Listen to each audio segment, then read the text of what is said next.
So, in the Neijing, there are several different theoretical doctrines, such as, we've spoken a little bit about it in our previous question about the Jing Jin, the Jing Mai, even the Yuan Qi, the Sanjiao. Can you tell us a little bit? You've already said that you're going to go into the Jing Jin theory. What other kind of these theoretical doctrines are you going to talk about in your course?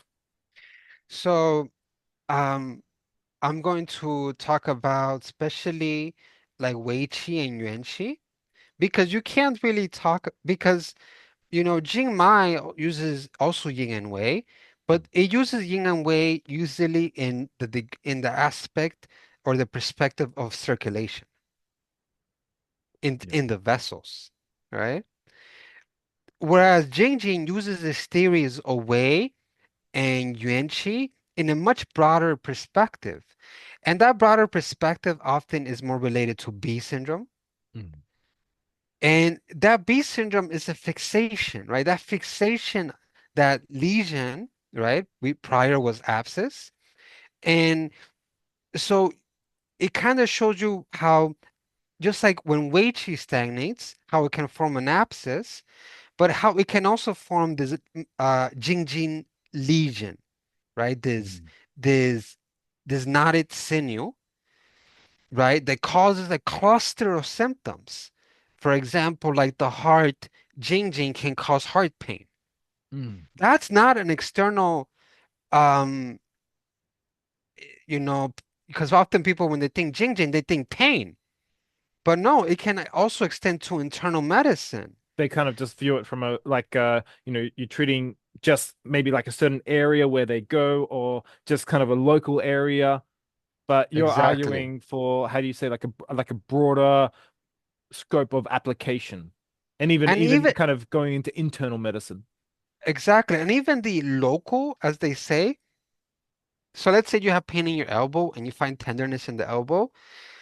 That itself wouldn't just be Jing Jin theory. I mean, it's part of the Jing Jin, but that wouldn't just be the application of Jing Jin. You have to find the thing that's also causing the most painful aspect of it, right? You can't just needle where it hurts, Mm. unless that part where it hurts is actually the most reactive point, right? So in Jing Jin theory, we're we're almost trying to find like the bend, the Mm. root. That's so how that goes back to Wei Qi and Yuan Qi theory, it creates a lot because, for example, somebody that has, for example, surgery, when they do an incision, they're going to create scar tissue. They're going to go through the territory of the Jingjin. And that affects not only the dynamics of the skin.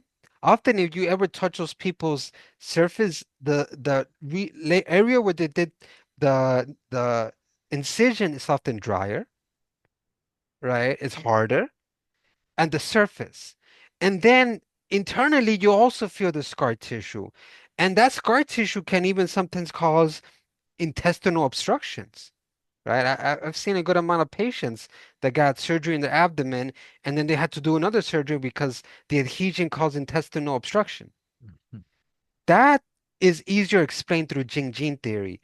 And you could say almost the Yuan Qi pathway got obstructed into the organs, right? Would it? First, the Wei Qi got obstructed, and then that becomes interlinked to Yuan Qi through the Jing Jin. So Jing Mm. Jin kind of acts like the framework of how to connect Wei Qi and Yuan Qi because it's not limited to the Jingmai pathways, which are limited perspective because they're almost more fixated on circulation.